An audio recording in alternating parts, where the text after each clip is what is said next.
Saudara-saudara yang kasih dalam Tuhan, mari kita buka firman Tuhan di dalam Matius pasal yang ke-24. Matius pasal 24 mulai ayat yang ke-37. Sebab sebagaimana halnya pada zaman Nuh, demikian pula halnya kelak pada kedatangan Anak Manusia. Sebab sebagaimana mereka pada zaman sebelum air bah itu makan dan minum, kawin dan mengawinkan, sampai kepada hari Nuh masuk ke dalam bahtera, dan mereka tidak tahu akan sesuatu sebelum air bah itu datang dan melenyapkan mereka semua. Demikian pula lah halnya kelak pada kedatangan Anak Manusia. Sampai di sini lebih dahulu. Saudara perhatikan, Tuhan Yesus mengharapkan kepada saudara dan saya untuk selalu berjaga-jaga dan berdoa. Mengapa Tuhan Yesus mengatakan pada kita diumpamakan dan disamakan dengan keadaan pada waktu Nuh? Kita lihat di dalam kitab Kejadian pasal yang ke-6 ayat 9 sampai dengan ayat yang ke-12. Supaya kita mempelajari Alkitab ini, saudara, secara keseluruhannya, supaya saudara dan saya menikmati apa yang dijanjikan oleh Allah kepada kita. Inilah riwayat Nuh. Nuh adalah seorang yang benar dan tidak bercela di antara orang-orang sezamannya. Dan Nuh itu hidup bergaul dengan Allah. Nuh memperanakan 3 orang laki-laki, Sem, Ham, dan Yafet. Perhatikan ayat 11 dan 12. Adapun bumi itu telah rusak di hadapan Allah dan penuh dengan kekerasan. Allah menilik bumi itu, dan sungguhlah rusak benar, sebab semua manusia menjalankan hidup yang rusak di bumi. Ini yang menyebabkan mengapa Allah, Yesus Kristus Tuhan, menyamakan kedatangan Yesus Tuhan dengan keadaan zamannya Nuh. Bumi sungguh sudah rusak. Yang rusak buminya atau manusianya, saudara? Hah? Manusianya. Tapi Alkitab berkata apa? Bumi. Kenapa kok Tuhan mengatakan buminya, kok tidak manusianya yang rusak? Kenapa? Sebab saudara dibentuk Allah dari tanah, bumi. Jadi yang bodol itu buminya. Karena saudara asalnya dari tanah. Maka dari itu Tuhan berkata, kamu akan kembali kepada tanah karena kamu berasal dari tanah.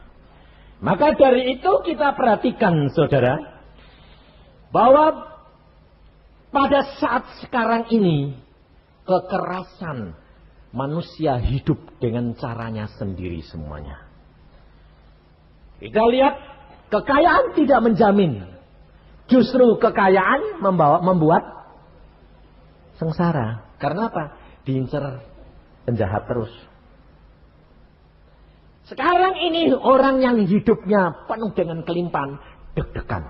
Enaknya yang kaya apa enaknya yang cukup? Wah, jawabannya dua-duanya. Saudara tahu? Enak yang cukup. Kenapa saya bilang enak cukup? Orang yang kaya belum tentu cukup. Orang yang bilang kaya itu ukuran yang ngukur orang lain atau dirinya sendiri? Orang lain dong. Saudara punya gaji seperti Pak Peter tadi, 10 juta. Kira-kira orang yang gajinya 100.000 bilang kaya enggak? Kaya, tapi cukup enggak? Belum tentu. Betul enggak? Kalau saudara cukup, yang 100.000 pun cukup, yang 10 juta, 1 miliar pun cukup. Allah sanggup lakukan segala perkara. Ya enak yang cukup apa yang kaya? Wong Alkitab ngomong kok. Orang kaya susah masuk surga.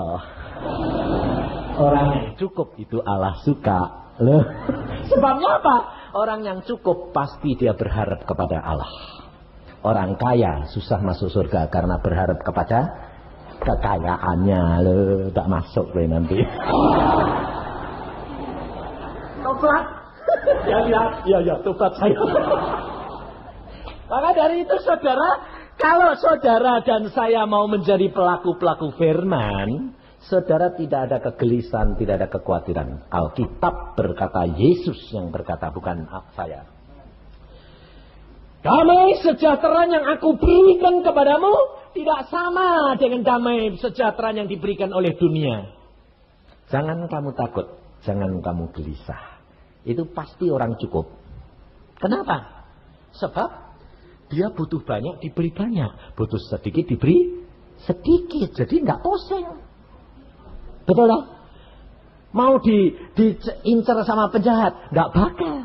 Penjahatnya bingung kok. Tidak punya? Tidak. Tapi cukup.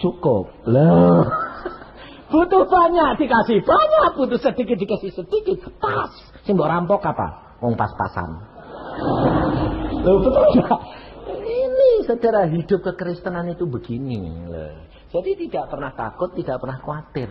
Jadi kalau Pak Peter bilang tadi gajinya 10 juta, Tuhan bilang lepaskan. Lepasin dong, cukup kok. Ya dah.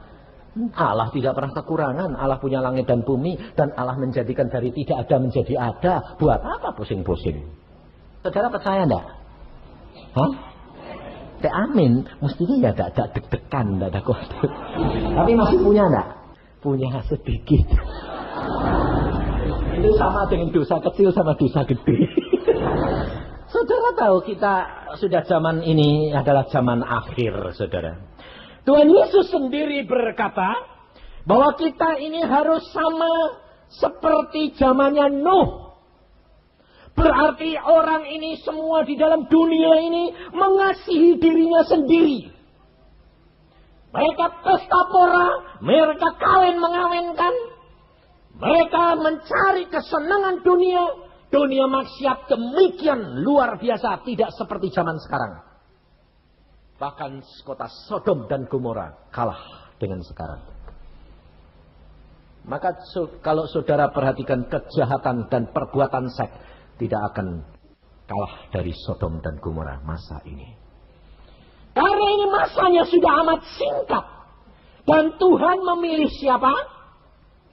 Orang yang benar dan tidak cukup orang benar. Perhatikan apa yang dikatakan Alkitab tentang hal Nuh. Orang yang benar dan cukup tidak bercela. Ada satu lagi yang kamu lupa baca.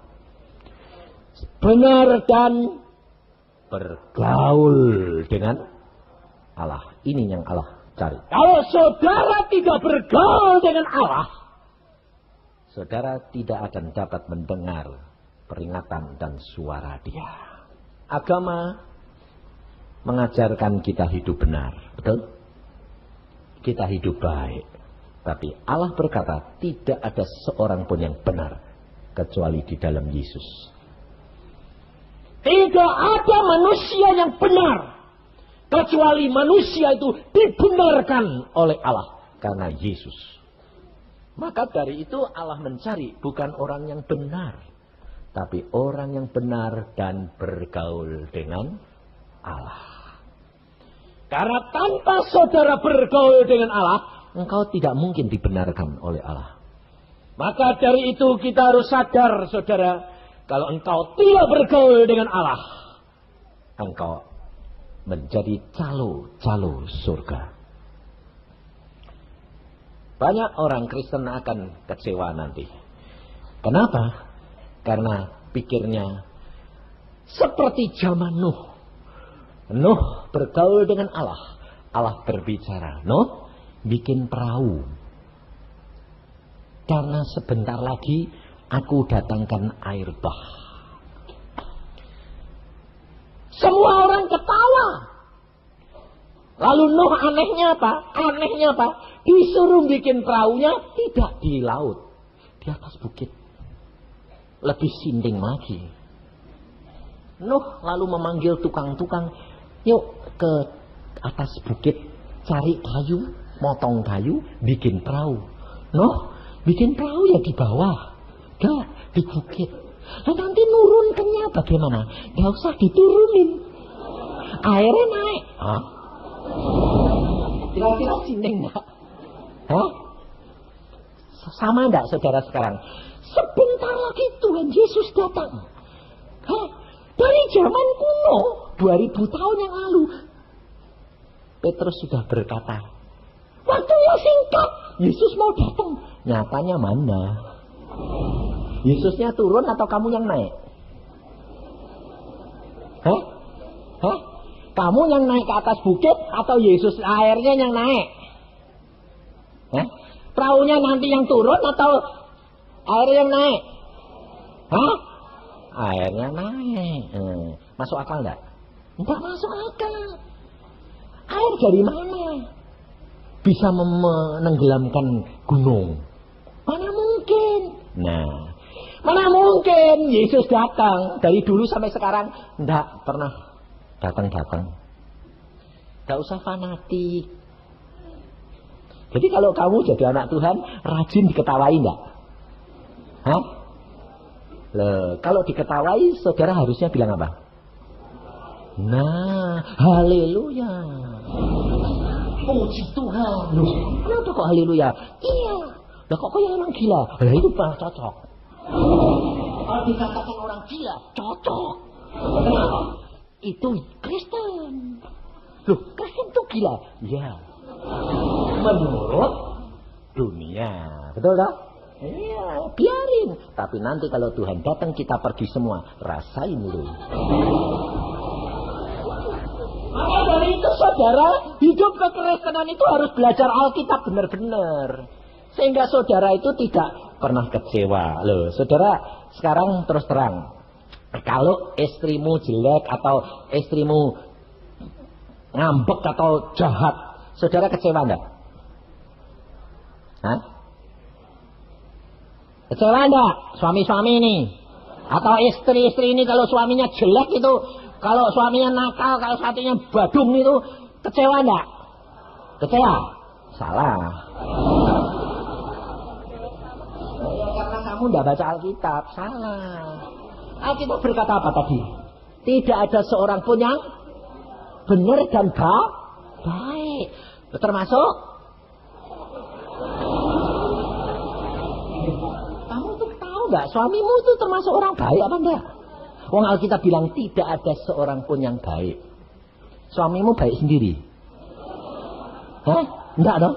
Termasuk orang yang enggak baik. Lah kalau kamu tahu dia enggak baik, lah dia bikin kamu jengkel. Loh kok kamu marah? Wong kamu tahu dia enggak baik. Loh kamu harusnya bilang marah-marah. Puji Tuhan. Kamu bilang, kenapa kok kamu enggak marah? Lah Alkitab bilang enggak ada orang baik kok, termasuk kamu. Jadi kamu memang enggak baik. Lah kamu marah. Lah aku tahu kalau kamu enggak baik, justru aku tahu enggak baik jadi enggak marah. Kalau aku tahu baik, kamu enggak baik jadi marah. Karena di dalam Yesus kamu akan diubahkan. Nah, ini loh saudara. Sehingga di dalam Yesus itu tidak ada kekecewaan, tidak ada frustrasi. Tapi lucunya banyak orang Kristen frustrasi. Itu saya bilang bukan orang Kristen, baru Kristen, sedang diproses. Sebab kekristenan itu mengalami pemrosesan, saudara. Tidak sekaligus terjadi. Bertobat, dibaptis, terus jadi baru. Katanya, aku ciptaan yang baru. Apanya yang baru? Belum berbuah, belum jadi apa-apa kok baru. Saudara dan saya harus berbuah. Saudara dan saya harus menyatakan kemuliaan Allah. Baru orang lain melihat bahwa engkau benar Kristen. Maka dari itu kita perhatikan di dalam kitab Lukas. Apa yang Tuhan Yesus pesan kepada kita sekalian supaya saudara jangan sampai lengah. Di dalam kitab Lukas pasal 21 mulai ayat 34. Kita jangan lengah, saudara. Jagalah dirimu supaya hatimu jangan sarap oleh pesta pora dan kemabukan serta kepentingan-kepentingan duniawi. Dan supaya hari Tuhan jangan dengan tiba-tiba jatuh ke atas dirimu seperti suatu jerat. Sebab ia akan menimpa semua penduduk bumi. Berjaga-jagalah senantiasa sambil berdoa supaya kamu beroleh kekuatan untuk luput dari semua yang akan terjadi itu dan supaya kamu tahan berdiri di hadapan Anak Manusia. Perhatikan ini. Jadi kalau saudara sekarang ini menghadapi masalah maupun menghadapi sakit penyakit, itu justru saudara harus mengucap syukur atau harus ribut?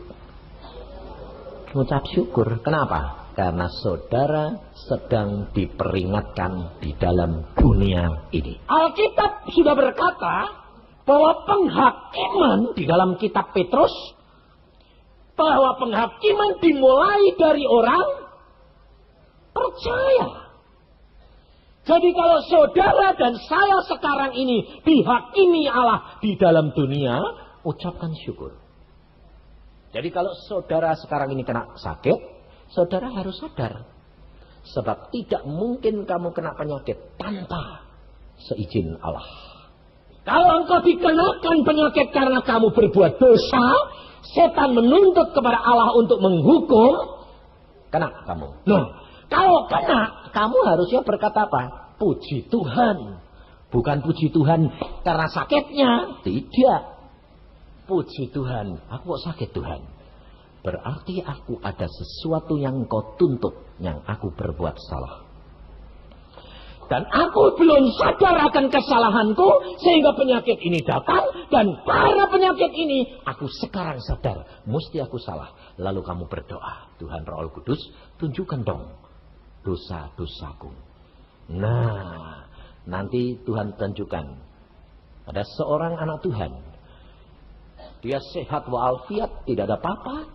Tahu-tahu bangun pagi, mau nyelesain apa? Pekerjaannya lumpuh. Stroke. Waduh, lumpuh. Bawa ke rumah sakit, lumpuh separuh. Waktu lumpuh dia berkata, aku kok kena stroke, salahku apa? Mulai dia diam diri. Mulai dia periksa. Roh Kudus mengatakan, apa yang kamu lakukan dengan saudaramu itu? Waktu kamu ditipu, waktu kamu bagianmu dimakan dia, waduh, aku sakit hati. Ampuni. Kamu stroke karena sakit, karena kamu berbuat dosa. Kenapa? Karena kamu tidak mengampuni. Kamu pun tidak pernah diampuni oleh Allah. Sehingga dosa-dosamu bertumpuk-tumpuk. Karena dia sakit hati, dia tidak bisa mengampuni. Alkitab berkata, engkau tidak mengampuni, engkau pun tidak diampuni. Betul tidak? Akhirnya dia sadar, betul Tuhan, aku salah. Nah, setelah dia salah, dia bertobat. Benar Tuhan, aku bertobat. Aku sadar sekarang, aku ampuni saudaraku. Tuhan berkata, aku pun ampuni. Tapi setelah dia mendapatkan pengampunan, stroke-nya sembuh atau masih tetap? Hah? Sembuh atau tetap? Masih tetap. Belum sembuh total. Kenapa? Hukumannya belum dijalani kok. Saudara tahu, penjahat-penjahat yang divonis sama hakim, dok, 3 bulan, dia berkata, Pak Hakim, saya bertobat. Terus hakimnya bilang, kamu sudah bertobat, bebas, kok enak, penjaranya kosong. Oke, sudah bertobat, baik, masuk dulu. Alami dulu, betul tak? Tunjukkan dulu, kamu benar-benar bertobat atau tidak. Nanti kalau sudah baik, 17 Agustus ada remisi. Loh, dikurangi, bebas, keluar, bertobat sungguh. Demikian juga orang Kristen. Orang Kristen kerap kali bilang apa? Pak, saya ini sudah bertobat punya masalah, kok tidak barbar? Loh, saya bilang, kamu bertobat? Iya. Katanya aku sudah bertobat, terima Yesus, dibaptis. Masalahku ada barbar. Loh, itu belum bertobat. Kalau kamu tanya gitu itu tandanya belum bertobat. Hah? Belum bertobat? Nah, kenapa? Kalau kamu bertobat, kamu kena masalah, kamu bertobat, kamu bilang terima kasih Tuhan, aku kena masalah sekarang di sini. Daripada nanti setelah mati kena masalah di neraka. Enggak barbar di sana. Di sini paling-paling berapa tahun selesai, mati, untung. Loh, betul enggak? Kalau engkau kena masalah, karena justru Allah itu kasih kepada saudara dan saya. Coba perhatiin Pak Peter tadi. Dia orang Kristen, loh. Dia dipakai Tuhan di kapal itu, apa? Dia itu sebetulnya sudah kenal Tuhan? Belum. Nyatanya Tuhan ngomongnya tidak ngerti kok. Betul enggak? Belum kenal sebetulnya. Kenapa kok bisa dipakai? Karena justru tidak ada yang dipakai.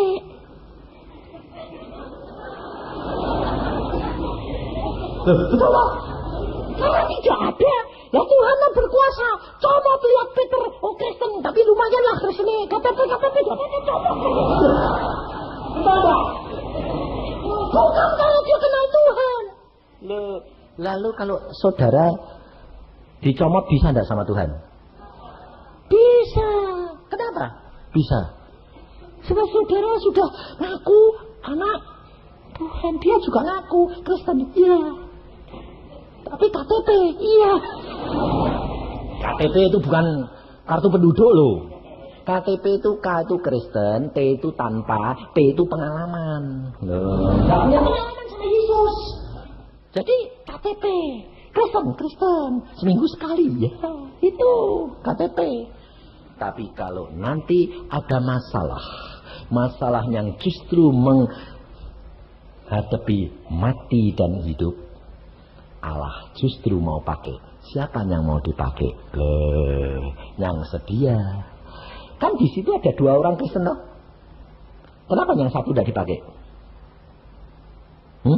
Kenapa kok dipilih Peter? Sebab dia lebih nekat. Loh, betul nggak? Kalau orang itu yang satunya Kristen itu lebih nekat, pasti orang ini satunya yang dipakai. Sebabnya apa? Allah itu tahu hati, tahu pikiranmu. Kamu Kristen, tapi kalau disuruh nekat gak berani, nggak bisa dipakai, betul nggak? Dia berani kok nekat tak? Pergi, anjungan, ya. Jalan ke sana, haluan, ya. Padahal tidak mungkin. Mungkin. Karena apa? Tuhan tahu kok. Ini nekatnya setengah mati kok. Saudara tahu? Allah itu memanfaatkan apa yang ada di dalam diri kita. Jangan saudara ukur. Waduh, kalau saya tidak berani.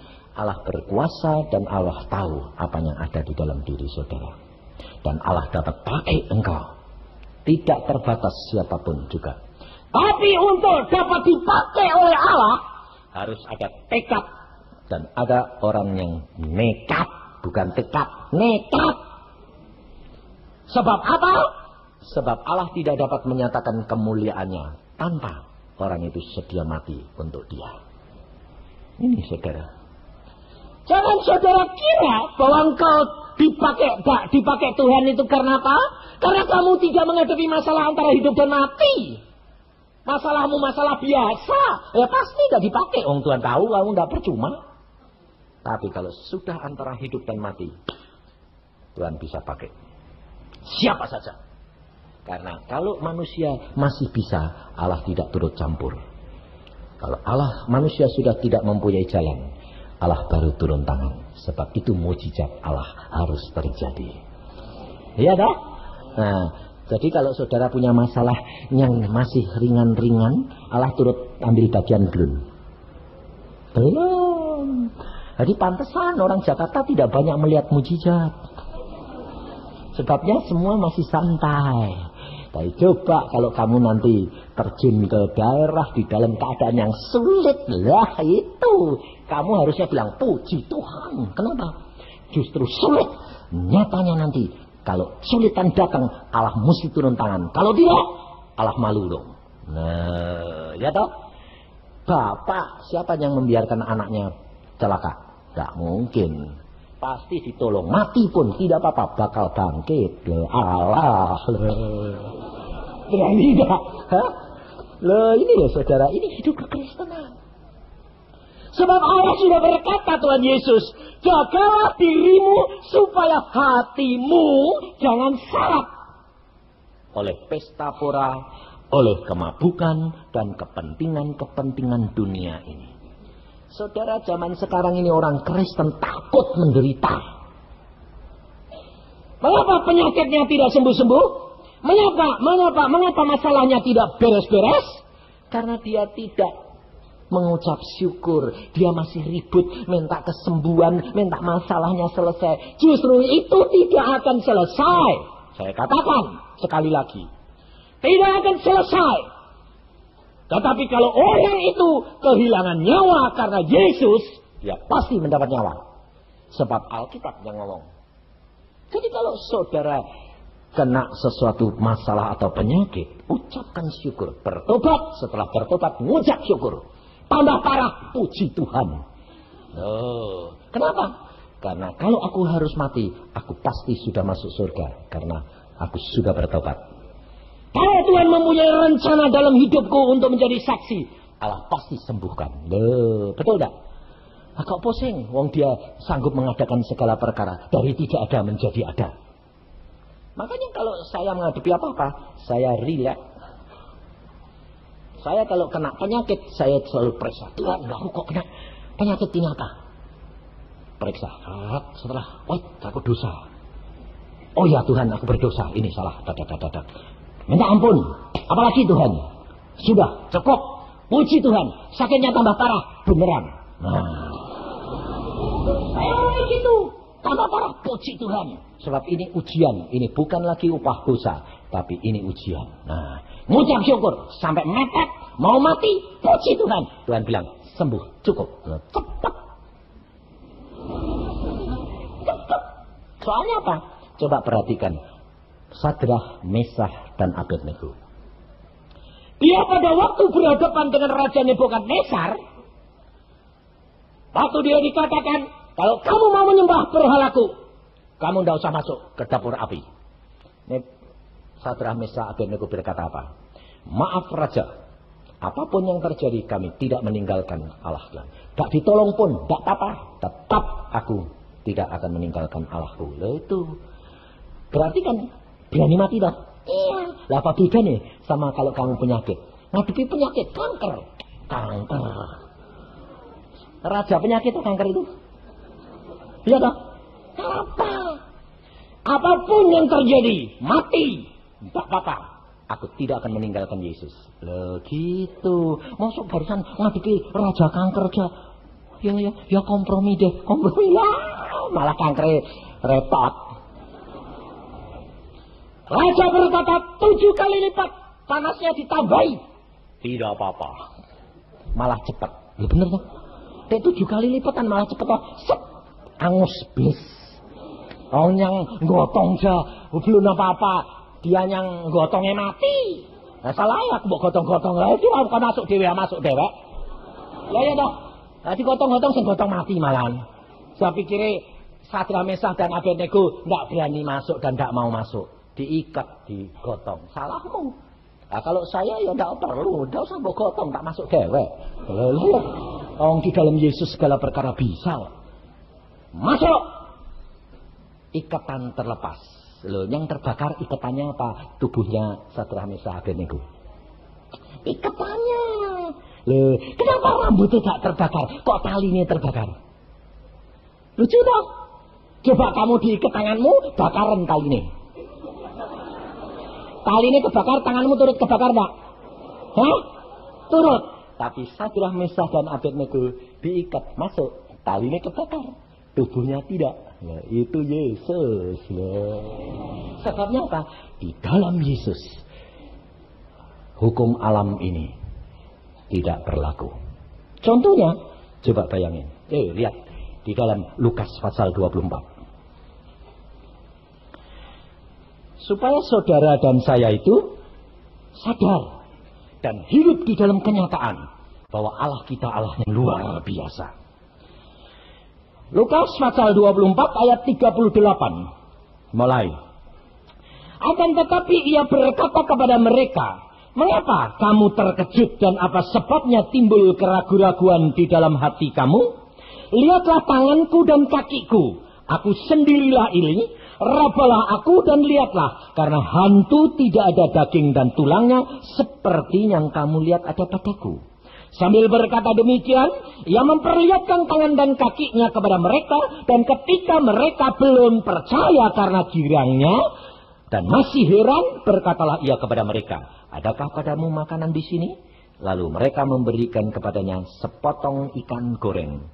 Ia mengambilnya dan memakannya di depan mata mereka. Perhatikan saudara. Tuhan Yesus pada waktu murid-muridnya kumpul, masuk melalui apa? Hah? Pintunya dikunci semua enggak? Masuknya jeblos enggak? Jeblos enggak? Padahal dia punya tulang dan daging. Waktu murid-murid dia tidak percaya, Tuhan Yesus bilang, ke muridku ini kok bandel amat, gablek. Tak percaya, raba. Masih gak percaya. Punya makanan enggak? Punya, kasih ikan goreng. Lu lucu. Lawang pergi pertemuan kok ngantongi ikan goreng. Ini aneh enggak? Aneh enggak? Enggak kebetulan, saudara. Kenapa? Ini kenyataan. Orang Kristen tuh kemana-mana ngantongi. Yang diurus apa? Makan terus. Lalu Tuhan berkata, kamu punya ikan goreng, amalnya makanan? Ada, Tuhan ini ikan goreng. Ya, dimakan. Tuhan makan ikan goreng. Lalu ikan goreng itu masuk dalam perut Yesus. Pada waktu Yesus keluar lagi, ikan gorengnya turut tembus tembok pada. Atau dia tembus ikannya kari. Ikan goreng itu pada waktu masuk perutnya Yesus, terus Yesus setelah berkata-kata dia pergi lagi, blus hilang. Ikan gorengnya turut tembus atau ketinggalan? Hah? Ikut Yesus atau ketinggalan? Ikut. Loh, ketinggalan. Loh, jadi Yesus keluar ikannya kari juga. Wah. Ikut. Oh, sudah masuk di perutnya Yesus kok. Mau suruh ketinggalan situ, copot. Nah, itu kan sudah digunakan sama Yesus. Lah kalau ketinggalan nanti bagaimana? Jadi apa? Enggak berupa ikan lagi itu. Saudara tahu, ikan goreng pada waktu masuk dalam tubuh Yesus tembus tembok. Saudara dan saya, Alkitab berkata Pak Yesus, kalau engkau di dalam aku, engkau di dalam aku. Ikan goreng sama enggak? Hah? Engkau di dalam aku, kata Yesus. Ikan goreng masuk perutku, sama enggak? Jikalau engkau di dalam aku, Yohanes 15 ayat 7. Dan firmanku di dalam kamu. Minta apa saja, kamu akan dapat. Jikalau engkau di dalam Yesus, masalah apapun hukum alam tembus. Masuk kalah sama ikan goreng? Loh, betul enggak? Masuk kalah sama ikan goreng? Gampang toh. Kamu masuk saja di dalam diri Yesus, firman masuk dalam kamu, apa saja yang kamu lakukan dapat. Enak ya, itu rahasianya saudara. Maka dari itu kesembuhan akan terjadi dengan sendirinya. Jangan saudara ribut.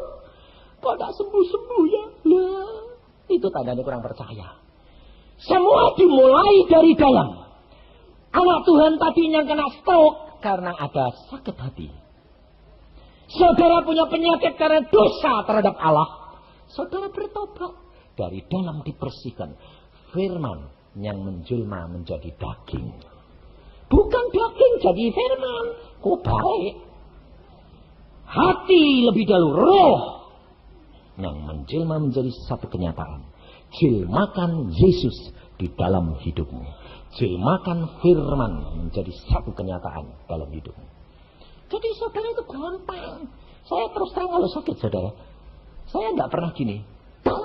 Minta Tuhan Yesus sembuh. Bertobat dulu, habis itu mengucap syukur. Setelah mengucap syukur, apa terjadi? Terima kasih Tuhan. Terima kasih Tuhan. Segala perkara Engkau lakukan ini untuk kebaikanku. Terima kasih. Kalau Engkau hukum sekarang, di surga aku akan bebas dan tidak usah di dalam neraka. Terima kasih. Lalu apa? Sakit ini. Oh, ini perkara sepele. Aku sudah bertobat dan aku mau jalani. Terima kasih. Pada waktunya kamu harus kabur. Dalam nama Tuhan Yesus. Selesai. Selesai. Lari sendiri. Gak tahu bagaimana caranya. Tahu-tahu kok hilang. Beres. Gak usah khawatir. Seperti seorang ibu yang sakit kanker stadium keempat.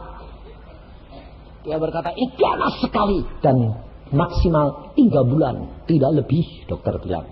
Lalu dia berkata, Pak, aku cuma divonis dokter 3 bulan. Kalau divonis dokter 3 bulan, ucap syukur. Kenapa? Lah, berarti waktumu cuma tinggal 3 bulan. Nah, ayo, cepet lu enak toh. Ya Pak, tapi aku belum kerja apa-apa. Jangan khawatir, tidak ada yang terlambat. Cepat-cepat sekarang. Tiap pagi, baca Alkitab, berdoa, mengucap syukur. Supaya kamu punya kekuatan seperti yang Allah katakan. Punya kekuatan untuk menghadap anak manusia. Lakukan. Wah, dia bilang, iya Pak, sudah 3 bulan. Tidak usah diingat-ingat ya Pak. Nanti datang sendiri, selesai sendiri. Ya, baca Alkitab, berdoa. Sebentar lagi bilang, Pak, ini kok sudah gliming-gliming. Sudah mulai jalar Pak, kata dokter. Loh, perhatiin perkara-perkara. Urusan itu kamu bilang, ini aku tidak mau terpancing. Ini urusan daging. Baca Alkitab, berdoa, terus. Saya bilang, tahu-tahu sudah 3 bulan lewat. Badannya tambah gemuk.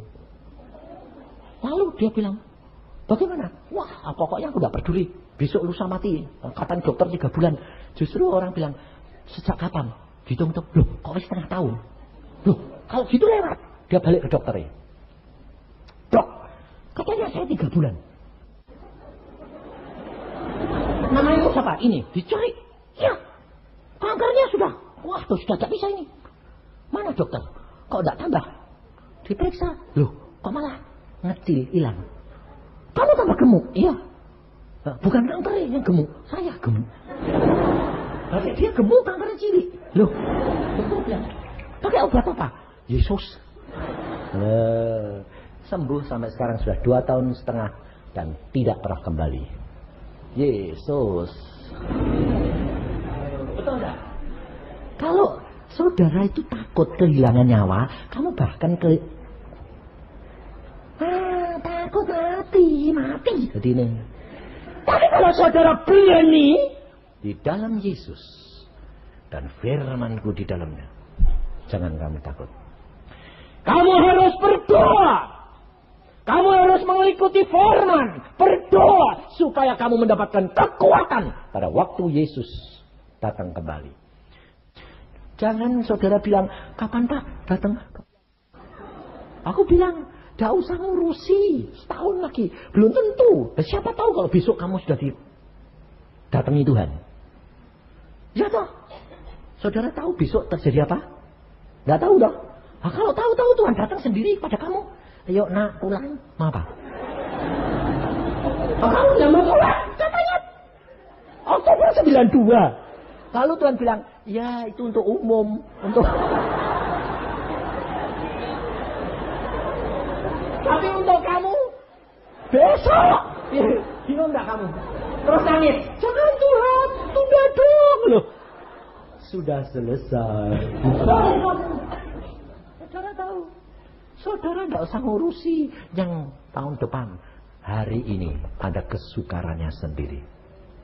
Besok ada kesukarannya sendiri. Hari demi hari. Tuhan Yesus ngomong sama saya, saudara, waktu minggu yang lalu saya di Surabaya. Tuhan berkata begini, Yusa,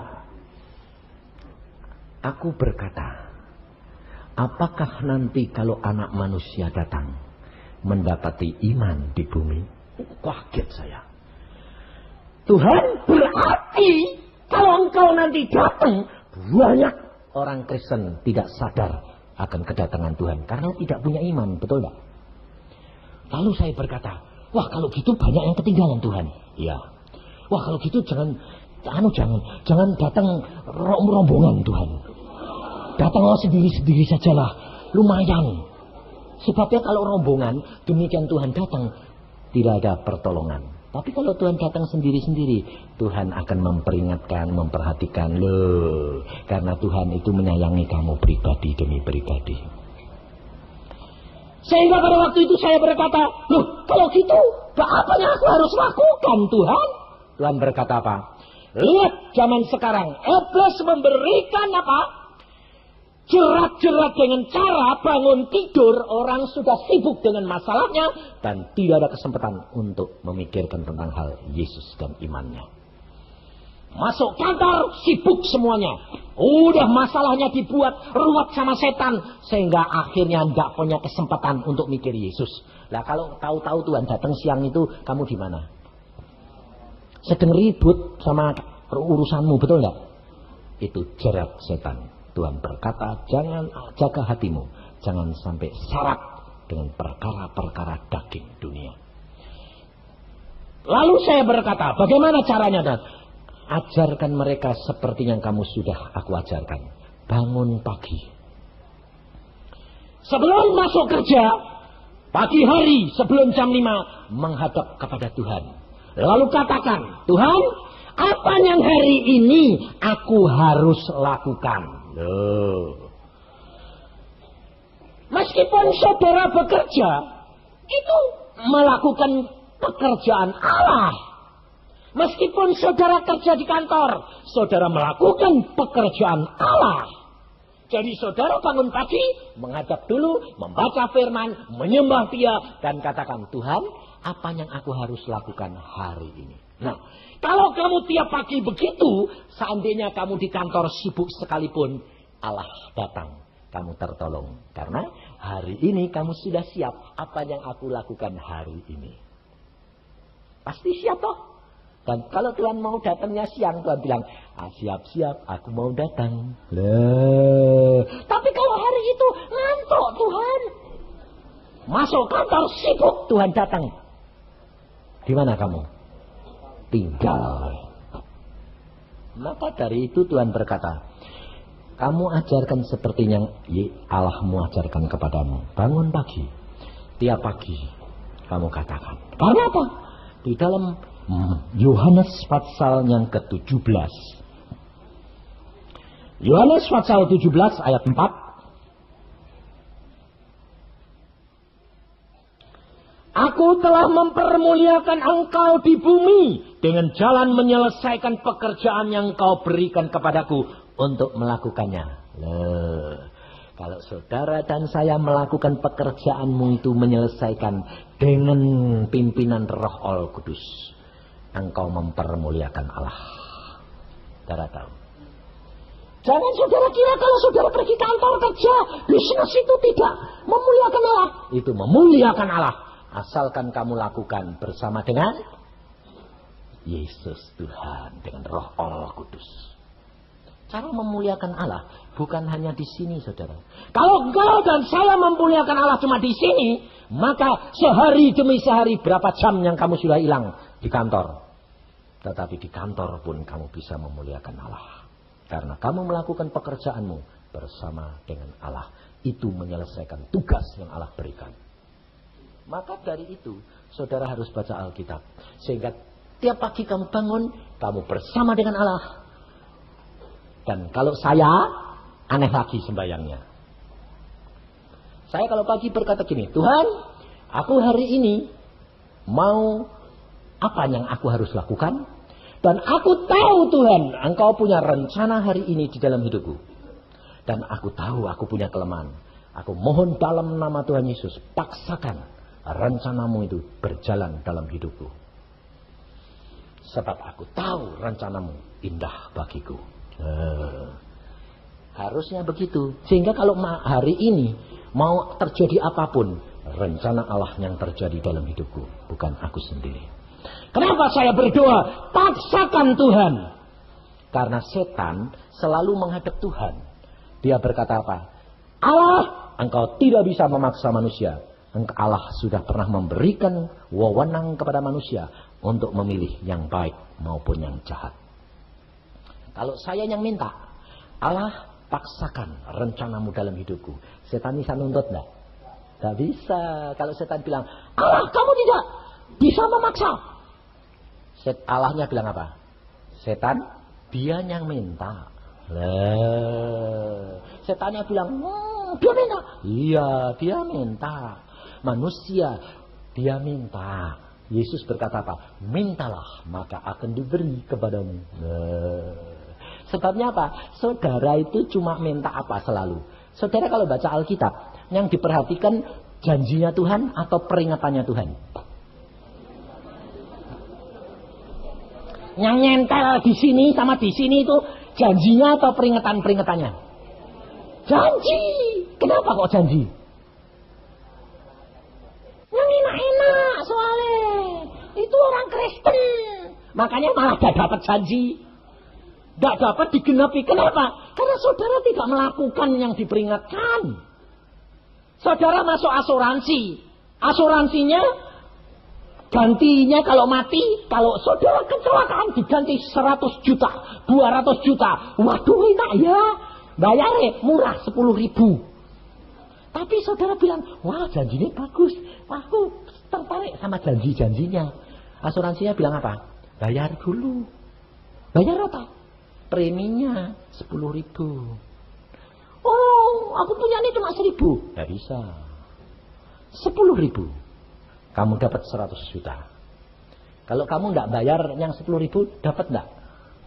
Enggak. Kalau kamu cuma memperhatikan janji-janjinya Yesus, peringatan-peringatannya tidak pernah kamu perhatikan, kamu dapat enggak? Tidak. Perhatikan akan peringatan-peringatan Tuhan. Maka kamu lakukan bagianmu, Allah otomatis akan melakukan bagiannya. Sebab Allah tidak mungkin bohong. Iya toh? Kalau kamu diperingatkan, aku suka gini, aku suka gini. Kalau engkau mengasihi aku, baca firmanku, lakukan firmanku. Nah, kamu baca, kamu lakukan. Allah mesti melakukan janjinya. Ini loh saudara.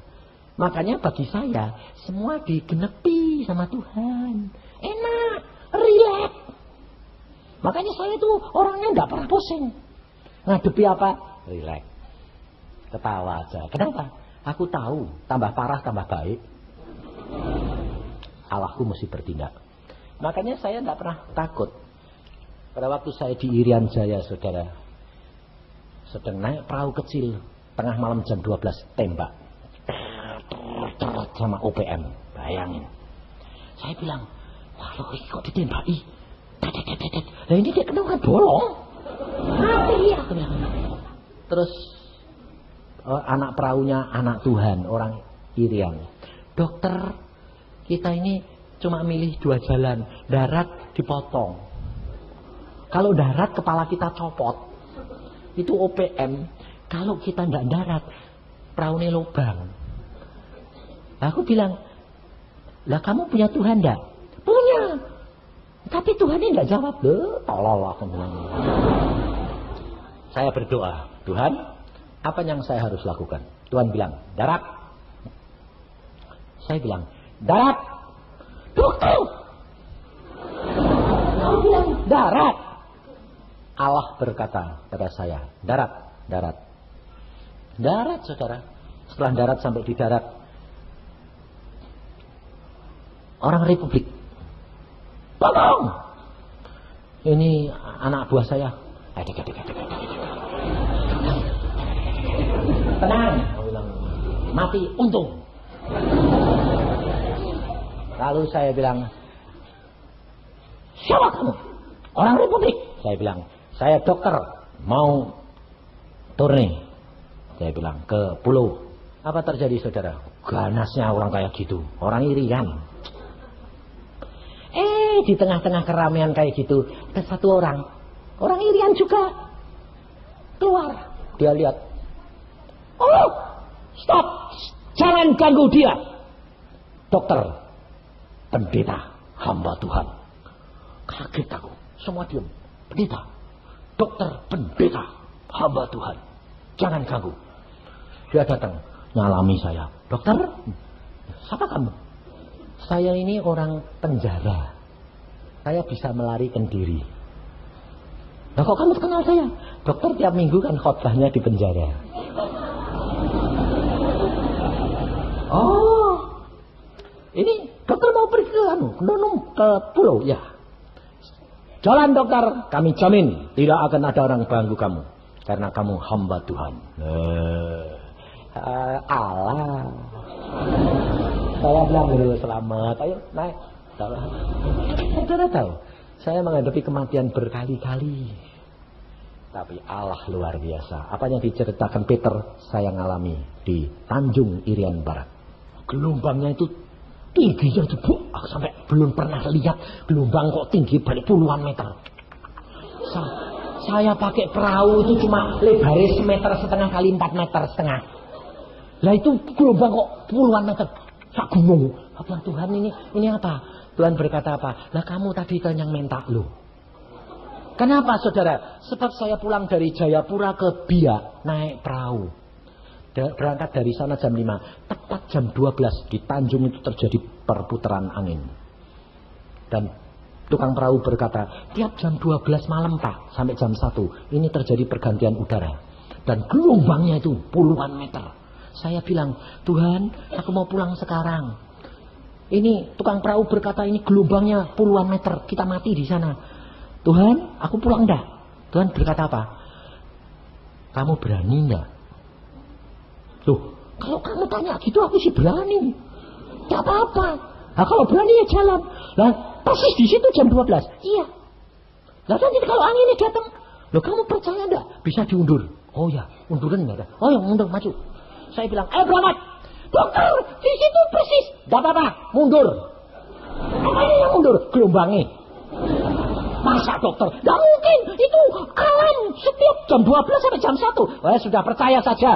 Kalau kamu tidak lihat malapetaka, tidak lihat mujizat. Saya bilang. Tapi kita nanti mati semua dokter. Kamu sama saya harga mana? Dia bilang, ya. Dokter berani? Berani. Masa kamu tidak berani? Oh, berharga saya bilang. Berani dia. Persis jam 12 dia lihat awan gelap di sana, dia bilang, itu dokter. Tidak apa-apa, kita belum datang, nanti diundur. Kalau kita sudah lewat, dia datang. Wong itu Allah, aku bilang. Allah itu sanggup mengubahkan masa dan cuaca. Aku bilang, dalam nama Tuhan Yesus, tunggu sampai aku lewat, baru kamu datang. Saya rileks sambil lihat-lihat gitu, dia jalan pakai perahu kecil. Saya lewat jedel. Situ datang, baru saya ngeri. Ngerinya apa? Kayak gitu tuh. Saya sendiri yang jaraknya berapa puluh meter kena di loncat-loncat kayak 2 meter naik turun. Saya bilang, Tuhan kayak begini, nggak lain kali nggak mau. Aku nggak ngira kalau sampai kayak gini Tuhan. Lah kok puluhan meter kayak gitu. Lah perahuku kecil, lah aku jadi apa ini? Tuhan bilang, kalau kamu tidak mengalami malapetaka, tidak lihat malapetaka, kamu tidak percaya. Tidak akan melihat kuasa dan kemuliaanku. Saudara tahu? Maka dari itu saudara, kalau kamu menghadapi masalah, ucapkan syukur. Periksa diri. Kamu akan melihat kemuliaan Allah dinyatakan dalam hidupmu.